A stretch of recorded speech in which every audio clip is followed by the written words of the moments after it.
Sir, parliament का आज 12वां दिन है मानसून सत्र का। आज भी संसद में विपक्ष जो है लगातार अपना वो बैनर लेकर खड़ा है कि अमित शाह क्यों गायब है, संसद में क्यों नहीं है। तो अमित शाह के लिए विपक्ष का जो प्रदर्शन है, जो आक्रामकता है, वो कम होने का नाम नहीं ले रही। इसे किस तरह से देखा जाए सर? 12वां दिन है आज।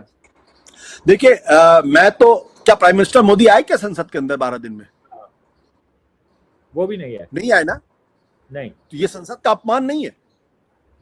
राहुल गांधी पे आप रोज हमले करते हैं, 12 दिन हो गए, आप संसद में क्यों नहीं दिखाई पड़ रहे? क्या कारण है? संसद के प्रति अगर आपके मन में जरा सी भी श्रद्धा है, जरा सा भी सम्मान है, तो फेस करिए ना संसद को। भाई वहां कोई फिजिकल फाइट तो होगी नहीं। आप जब संसद के अंदर जाएंगे, बैठेंगे, तो हो सकता है विपक्ष के लोग थोड़ा हो हल्ला कर दे, हंगामा कर दे, जिंदाबाद मुर्दाबाद के नारे, यही तो करेंगे ना। इससे ज्यादा तो कुछ करेंगे नहीं। क्या संसद को यह जानने का अधिकार नहीं है गृह मंत्री अमित शाह से कि जो लाठी चार्ज हुआ है वो क्यों हुआ, किस लिए हुआ?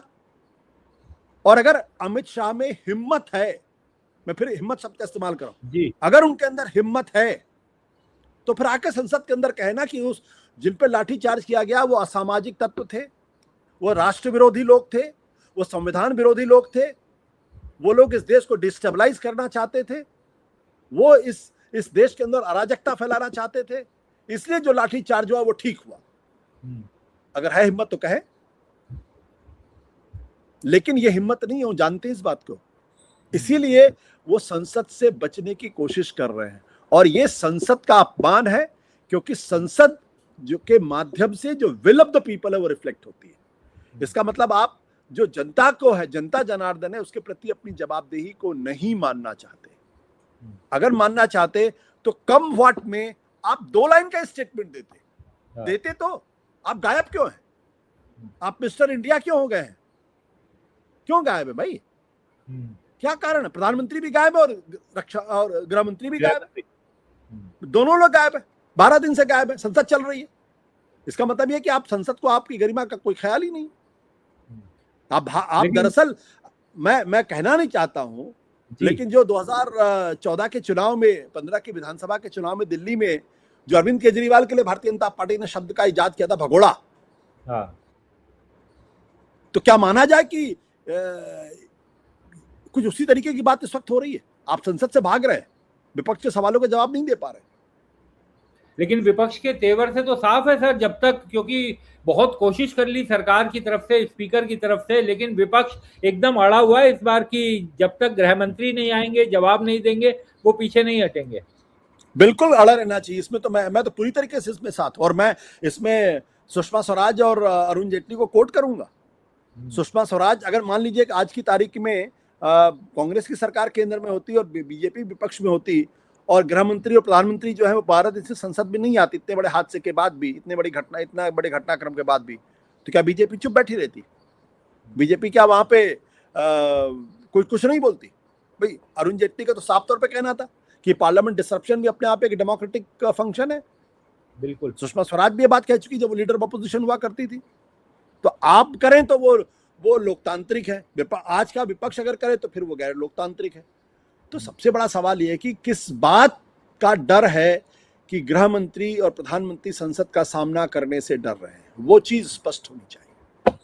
सर, एक अंतिम सवाल कि जब ये मानसून सत्र शुरू हो रहा था, उससे पहले तक ऐसा लग रहा था कि बीजेपी पश्चिम बंगाल की बहुत बड़ी जीत हासिल करके आई है, तमाम पार्टियों के उसने सांसद तोड़ लिए थे, नए नए कारनामे कर दिखाए थे कि ऐसी पार्टियां बन गई थी जिनका कोई नाम नहीं जानता था, लेकिन उनके 20-20 सांसद हो गए थे। तो ये लग रहा था कि विपक्ष को बड़ा एकदम दबा के रखेगी, और जैसे ही सत्र की शुरुआत होगी बीजेपी अपनी मन मर्जी के बिल लेकर आएगी, और जो वो पिछले सेशन में नहीं कर पाई थी, इस बार आराम से खुलकर करेगी। तो ऐसा अचानक विपक्ष के तेवरों में इतनी जो आक्रामकता आई है, ये जो ताकत है, ये जो नैतिक ताकत है, ये इसको मिलने का क्या कारण रहा कि बीजेपी जो सोच रही थी उसका बिल्कुल ठीक उलट हुआ?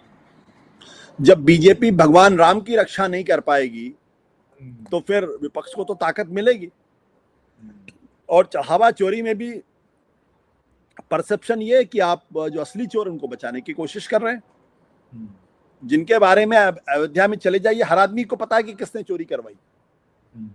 लेकिन उनको आप तपस्वी बताने की कोशिश कर रहे हैं, उनको ऐसा पेश करने की कोशिश कर रहे हैं जैसे उनसे अच्छा इंसान तो पैदा ही नहीं हुआ इस धरती के ऊपर। आप सोचिए, तो लोगों को आप बेवकूफ नहीं समझना चाहिए। दिक्कत भारतीय जनता पार्टी की है कि वो लोगों को बेवकूफ समझने लगी, उसको लगता है हर चीज मैनेज कर लेंगे। तो दो चीजें हुई हैं बंगाल चुनाव और आपके बीच में, एक राम मंदिर में चढ़ावा की चोरी हुई है तो राम की रक्षा नहीं कर पाए, और दूसरा ये जेनजी का आंदोलन और पेपर लीक। तो इसके बाद कैसे मतलब माहौल आप उस तरीके से, अब अगर मतलब अगर इन्होंने समझदारी से काम नहीं लिया, उसी तरीके से तोड़ने की कोशिश की, तो और दिक्कत पैदा होगी।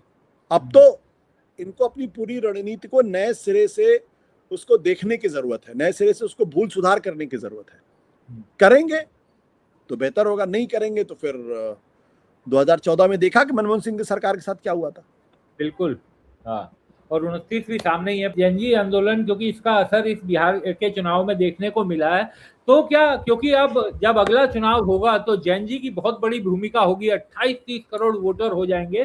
तो क्या, वैसे तो किसान आंदोलन भी हुआ और भी कई छोटे बड़े आंदोलन होते रहे, लेकिन क्या इस जेनजी के आंदोलन को प्रधानमंत्री नरेंद्र मोदी की सरकार और उनकी व्यक्तिगत ओरा और उनकी छवि और उनकी साख, उसको तोड़ने के लिए भी क्या ये इतिहास में दर्ज हो गया ये आंदोलन? बिल्कुल निश्चित तौर पर। देखिए, वो जो किसानों का आंदोलन था वो 5 साल पहले हुआ था और लोकलाइज्ड था, वो किसान थे, वो पंजाब, हरियाणा और उत्तर प्रदेश का एक हिस्से के किसानों से जुड़े, तो लोकलाइज्ड था, ज्योग्राफिकली भी लोकलाइज्ड था। कि देखिए, एक बात को हमें समझना पड़ेगा, किसी भी दुनिया में जितनी क्रांतियां हुई हैं वो अर्बन मिडिल क्लास पढ़े लिखे लोगों ने की है, और वो एक ऐसा सॉलिड ब्लॉक बनाती हैं जो समाज को इन्फ्लुएंस करती है। किसानों के मुद्दे से शहरी मतदाता उतना नहीं जुड़ता है, या उसको वो बात उतनी समझ में नहीं आती है। लेकिन जब नौकरी पेशा आदमी जो भाजपा का एक बड़ा समर्थक था, अर्बन वोटर जो भाजपा का बड़ा समर्थक था, और 2014 के चुनाव से प्रधानमंत्री नरेंद्र मोदी ने लगातार युवाओं को अपने वोटर में तब्दील करने की कोशिश की, जब वो अर्बन मिडिल क्लास में जब वो गुस्सा फटता है तो क्रांति ही होती है। इसलिए आप देखिए कि जब किसानों ने आंदोलन किया तो आपने उसको बहुत कायदे से खालिस्तानी बताने की कोशिश की। 1.25 साल तक, मतलब आप कितना इनह्यूमन है ये। 1.25 साल तक किसान वहां भयंकर जाड़े, भयंकर गर्मी, भयंकर बारिश में वहां बैठे रहे। आपने उनको रोकने के लिए ऐसे सड़कों पर खुदाई कर दी जैसे लगा कि कोई वो युद्ध भूमि में तब्दील हो गई हो।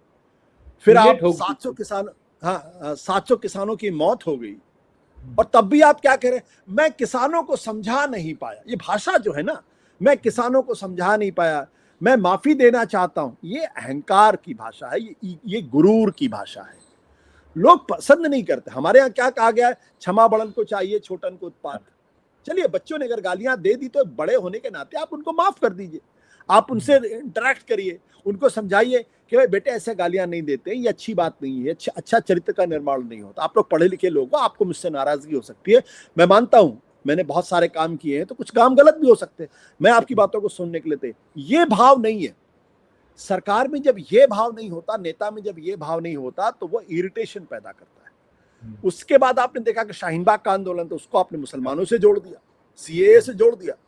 ये ऐसा आंदोलन था जो हर परिवार में, चाहे गांव हो, चाहे शहर हो, चाहे कहीं का भी हो, कश्मीर, कन्याकुमारी, कहीं का भी हो, हर परिवार आज या उनके बच्चे कहीं ना कहीं बेरोजगारी से परेशान है। जो पीएचडी स्टूडेंट्स हैं उनको उस योग्य नौकरी नहीं मिल रही, पता चला वो डिलीवरी बॉय का काम कर रहे हैं, कोई गार्ड का काम कर रहा है, तो भले ही उसको नौकरी मिल गई हो, भले ही वो किसी तरीके से अपना जीवन यापन कर रहा हो, पर उसके मन में तो एक फ्रस्ट्रेशन होगा ना कि यार पीएचडी की मैंने, अब मैं गार्ड की नौकरी कर रहा हूँ, डिलीवरी बॉय की नौकरी कर रहा हूँ, या किसी रेस्टोरेंट में मैं बेहरे का काम कर रहा हूँ, तो मन में तो एक फ्रस्ट्रेशन होगा ना उसके। तो जो अंडर एम्प्लॉयमेंट है, और एम्प्लॉयमेंट वैसे भी नहीं है, और लोगों को ये उम्मीद भी नहीं कि आने वाले समय में कोई नौकरी मिलेगी। आज आप देख रहे हैं टेलीविजन चैनल में भी बड़े पैमाने पर लोगों की छटनी हो रही, दुनिया में बड़े बड़े पैमाने पर लोगों, बड़ी बड़ी कंपनियों में लोगों की छटनी हो रही, और आर्टिफिशियल इंटेलिजेंस का खतरा लोगों के सामने मौजूद हो गया कि अगर ये सामने आ जाएगा, और आ ही रहा है, तो फिर बेरोजगारी और बढ़ेगी। इन सब चीजों का जो फ्रस्ट्रेशन है, इसको प्रधानमंत्री को खुलकर सामने आना चाहिए और इन सब मुद्दों पे जो जेनजी जनरेशन है उससे इंटरेक्ट करना चाहिए, उसमें विनम्रता चाहिए। भारतीय जनता पार्टी की सबसे बड़ी प्रॉब्लम है कि उसकी विनम्रता गायब हो गई, उसके चेहरे पे जो मुस्कान हुआ करती थी वो गायब हो गई है। अब वो हमेशा गुस्से में दिखाई पड़ते हैं, बदला लेने की भावना से बात करते हैं। अभी देखिए आरएसएस के नंबर 3 के नेता है अतुल लिमय, वो कह रहे हैं तो इंटरनेशनल है। अगर इंटरनेशनल है तो अपने प्रधानमंत्री से क्यों नहीं बोलते भाई? क्या आपने राष्ट्र विरोधियों के सामने सरेंडर कर दिया, घुटने टेक दिए? ये सवाल अतुल लिमय नहीं करेंगे, लेकिन एक तरफ ये कहा जाएगा कि हम बच्चों को माफ कर रहे हैं, दूसरी तरफ आप उन बच्चों के खिलाफ केसेस करेंगे, उनकी मां को धमकाने का काम करेंगे, उनके यहाँ पुलिस जाएगी, उनको धमकियां मिलेंगी और आपके जो नेता लोग हैं वो टेलीविजन चैनल्स पर आकर उन पर हमले करेंगे, उनको कहेंगे कि ये तो कांग्रेस के लोग हैं, ये तो विदेशी लोग हैं, ये तो अनार्किस्ट लोग हैं, और फिर बोलेंगे असामाजिक तत्व है। ये कहने की ये जो द्वैत है ना, ये चलता नहीं है ज्यादा, कुछ समय तक चलता है, बाद में चलता नहीं, लोग पहचान जाते हैं। अब लोगों ने पहचान लिया है। अगर यहां से प्रधानमंत्री नरेंद्र मोदी ने कोर्स करेक्शन नहीं किया और अगर पोल मैनेजमेंट नहीं हुआ तो उम्मीद ज्यादा मत रखिए इनसे। बहुत बहुत शुक्रिया आशु सर, आप जुड़े, चर्चा में शामिल हुए, बहुत बहुत शुक्रिया, धन्यवाद।